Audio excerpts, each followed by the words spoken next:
As Trey said, I did the program in St. Louis in July, and then many of you who were not there because of regional differences probably saw what I had to say on tape. And so I went through the notes that I had presented in St. Louis, and I don't know how much was excerpted on what you might have seen, but everything is up to date in Kansas City. So I went through my notes and pulled together what did I say then in July, and how would we want to kind of alter what it is that we're looking at as we look at what for some people is the final couple of weeks of the campaign. But I remind everyone that because of the way we now do elections in America, voting begins today. Voting begins today in Virginia, and over the next couple of days, voting begins in Pennsylvania, North Carolina, and Michigan, and one or two other states, which are crucial in the mix of the outcome. So as others are talking about 40-plus days until the election, my countdown begins today. So it's today plus 1, today plus 2, today plus 3. So when you're looking at the normal way, Ed and I were saying, how things used to be, that I think the biggest difference in elections over the last couple of cycles isn't all of the other things about candidates or message or issues, it's the very structure of elections. So I can't stress enough, elections begin today. When I was in St. Louis, I had said that the presidential race in Missouri have kind of this inextricable link, because as I looked at the course of the primaries, there were 3 states without which there would not have been a Barack Obama. Without Iowa, no Obama, at the very beginning. Without North Carolina, at the end, no Obama. But without Missouri in the middle, no Obama. His ability to win the primary in February was kind of the point at which people began to say, maybe there is something here. So no Missouri, no Obama. I'd also said no McCaskill, no Missouri. And Dan Meehan asked me, did I think that the Obama people understood the importance of Claire McCaskill in delivering Missouri, and thereby, if you looked at it the way I did, his ability to go on and become the Democratic nominee. And I said, well, yes, I think so.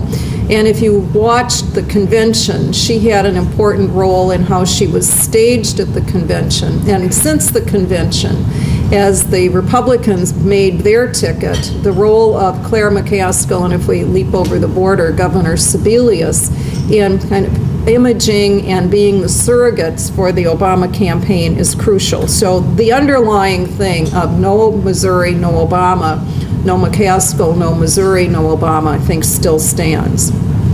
Another point I had made about the importance of Missouri was political math. At the end of the tables here, I brought our election landscape and a blank map on the back, which has the number of electoral college votes in each state.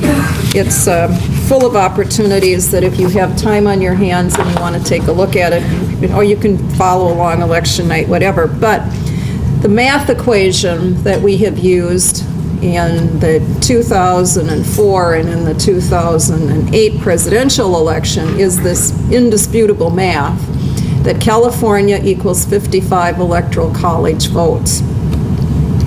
To equal 55 electoral college votes, the Republicans have to win the following 4 states: Colorado, Missouri, North Carolina, and Ohio. That's how big California is. And that's how important it is not to have any one of those 4 states fall off the equation. And maybe that's my little metaphor here, that when you start to tilt the top of this laptop, it falls over here. So where are these Colorado, Missouri, North Carolina, Ohio states, if you believe the current poll of polls or surveys or however you want to think about this? The polls are disputable, but what we currently know is North Carolina is within 1 for Obama. All of the people who had been in Georgia in the operations doing voter registration, get out the vote, all of those activities have shifted to North Carolina. well over 100,000 new voter registrations since January in North Carolina, and early voting begins before the 23rd of September in North Carolina.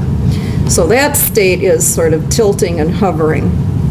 Ohio and Colorado, if you believe the polls of yesterday, Obama is ahead in Ohio and Colorado by a couple. So that would leave Missouri, sort of this one in this foursome where it does appear that the McCain people are ahead.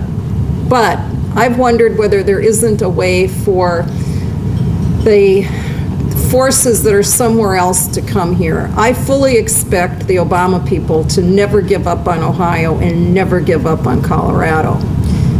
At some point, maybe they semi-give up on North Carolina, but do they eventually throw in the towel here? Or can they bring resources from someplace else? Maybe Indiana is the state that I put in the same mix of Missouri and Indiana, that at some point they're going to have to say we can't win those.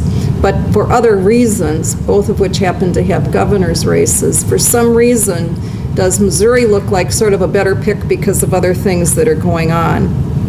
Now, if you believe what you read in the papers, and you all are here so you would know better on the mechanics and the volunteer end of this, that Obama has 36 sort of what we're calling field offices, but I think some of them are probably a guy with a computer in the basement, but because they're not quite what we used to think of as offices, but that there are 36 here in the state, 21 of which are not in Kansas City or not in St. Louis. So they have a mechanical effort here, but can it be sustained at a time when the other states haven't broken away? But that foursome of Colorado, Missouri, North Carolina, and Ohio to balance off Colorado will keep you in play for a while at least, and possibly through the end because of other reasons why it's important to maintain some kind of presence here, even if the influence on the presidential campaign can't tilt the state, but that it moves the other races and it creates some underpinning for 2010, which is going to be here before we know it. I am very sad, in a way, that we don't have Sarah squared in Missouri.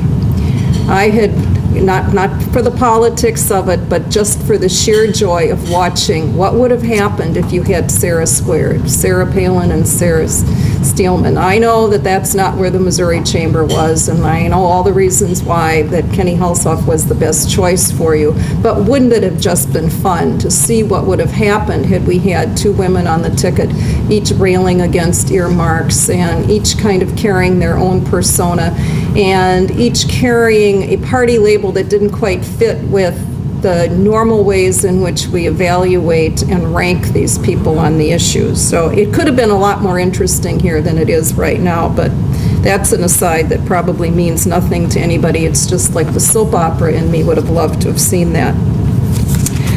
I also think that the post-convention, when I say Sarah squared, the kind of rhetoric that has come out of the Republican camp for president, whether or not that doesn't have some influence on your other races here now and in 2010.